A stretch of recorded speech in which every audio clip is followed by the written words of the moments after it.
Welcome back, everybody. This is the Jonnymar, and I am continuing with Final Fantasy I: Dawn of Souls. So last time we went through the Cavern of Earth, at least as far as we could, and through the many random encounters, I acquired enough Jill to finish out my spell list for my 2 mage casters, and I actually got enough money to get the knight's armor, as crazy as that sounds. So we hit a point after beating the vampire where basically we could not advance in the Cavern of Earth anymore. And so now what we need to do is use our ruby that we found and head over to the western side of this continent through this little space here. And then we will head back to the Cavern of Earth. So let's make the trek over there. And of course we will get into some random encounters along the way, and if there are any new enemy types, I will make sure to show those off. But yeah, the random encounter rate in this game is massively high, especially in dungeons. Now on the overworld, it's not terrible some of the time, but once you get inside places like this Giant's Cave, you're gonna have to fight over and over and over again. But who is this guy? You have Star Ruby? Give me Star Ruby and I let you pass. Okay, here you go. What's he doing with it? Oh, I guess he was eating it. That's weird. Well, at least he's letting us pass, and now he's just gonna disappear into nothingness. Gotta love these early games that allow that to happen. Hey, we got a new enemy type, the Lesser Tiger. These guys look really fierce, and down they go. Yeah, we're pretty overpowered at this point for this area of the world. The remakes of this game really did a good job of making it a little bit easier to acquire levels. So, oh, we got an X potion. That's nice. But there are some treasure chests down here to the south. So make sure we pick those up. Get a great axe. And some Jill, of course. That's awesome. And a Mithril Helm. Well, great axe, you know, increases your attack a little bit. I like the accuracy being higher. Determines the number of hits you have. And basically, you would think the red mage could wear the Mithril Helm, because he can wear the Mithril armor, but he can't, so we're gonna have to put it on our fighter. That is Jester. But yeah, your accuracy determines the number of times you actually attack, so I think it's for every 32 points into your accuracy score that determines an attack level. So you want to keep an eye on that, because whenever you're getting close to, you know, a number divisible by that, if you equip something like the Great Axe, that might take you below the threshold, in which case you would lose an attack. And so it's really not worth it to equip something that will do that for you. I don't think there's usually anything in pots in this game, but figured I'd check. This is the great sage that we learned about in Melmond. And he is vital for us to continue heading through the Cavern of Earth. So this is Sadda. We did defeat the vampire, but he's not the final beast. So we have to use this item that he's giving us in the vampire's chamber. That is the Earth Rod. Thank you, sir. So I'm gonna head back to the Cavern of Earth, and I'll actually head down to the vampire's chamber, and I'll meet you guys down there so you don't have to see me go all the way through. Alright, we're back. Let's use this rod. And we got some steps, which means more of the Cavern of Earth for us to go through. Joy! High encounter rate, hard enemies, Pisco demons, cockatrices, and brand new enemies like the Ogre Mage. Yay! So let's take them out as quickly as possible. This is actually a enemy pressure plate in front of this chest, so every time you step on it, of course, you will fight these enemies, or a group similar to this. But we are almost through. We only have one more level after this, but you do want to be careful, especially in the original version. Make sure to, hey, that's a lot of Jill. Make sure to conserve your resources, because it is a long trek down. Oh, Sphinx. That's nice. Brand new enemy, of course. Got some pretty cool looking wings. Not sure what's going on with their hair there, but whatever. But you don't have to worry about the return trip. So this game actually, in all of the caverns of elements, they give you a little teleporter.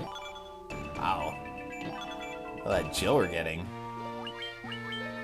And let's heal up quickly. But they give you a teleporter after you beat the boss, so that'll take you right outside. And I didn't mean to step on that. So, you know, once you're getting close to the boss and when you're actually fighting the boss, you can just go all out. Do whatever it takes to actually beat the boss. Not that they're really that tough.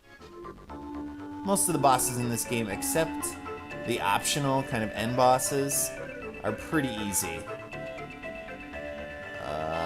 I think I went the wrong way, and I did. So let's head back to the left over here. Yeah, head up from here, not down.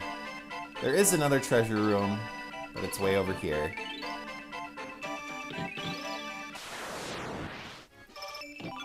Alright, we got a tent. That's a pressure plate. So is that. And I'm gonna assume there's one in front of this mithril shield. But we need to do some healing again, and I haven't really been using my red mage's spells, so might as well use him. How about the mithril shield? Can the red mage equip that? Of course not. Well, that means it goes on a warrior. Or fighter in the original. That's about it. Oh, well, here's a new enemy. I think this is the last unique enemy in this area, the troll. And down it goes. But we have one more floor to go, and then we will take on the first of the Earth Elementals, who will, of course, be familiar to anyone who's played a Final Fantasy game, and has dealt with the Elementals before. And also will be a familiar name to anyone who's played Rogue Legacy recently, because it's a character class in that game. Although not one I actually ever use. Really? A random encounter right before the boss? That was cheap. Yeah, that's probably good enough, and then we'll top everyone off with a heal spell. Alright. Run up to the little crystal here, tap on it, and it will transform into an element. Ooh. Creepy looking.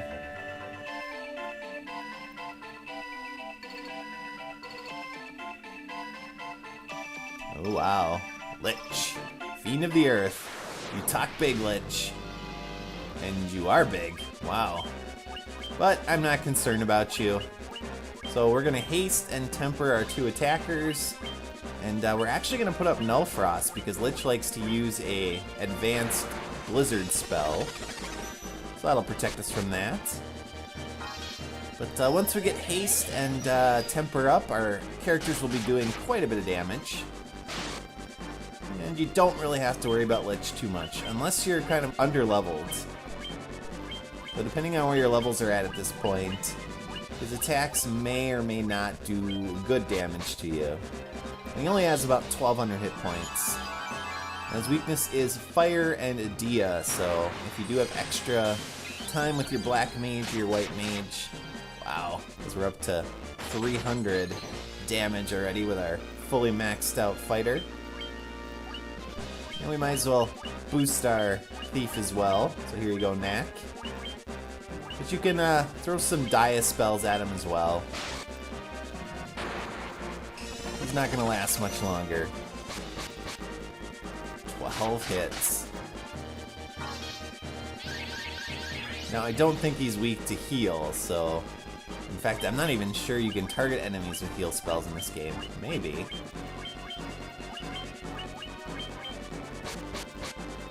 Oh, you're supposed to wait for temper, Knack. Oh well. There he goes. How the mighty have fallen, Lich. That is one earth elemental down the drain. So now we need to restore the light to the earth crystal. All of us have a crystal that is colored a particular way, so it is affiliated or connected to one of the elemental crystals. And there we go. We are a quarter of our way to their goal.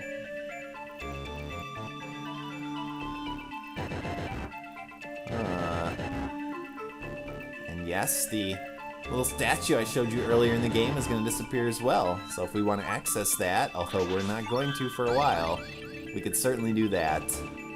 What I'm going to do is step in that teleporter back there. As you see the little earth crystals lit up there. I'm going to head out of here and save, and next time we're going to head towards the next dungeon. As always, viewers, thank you for watching. Hope you enjoyed this episode, and I will see you all next time. So long.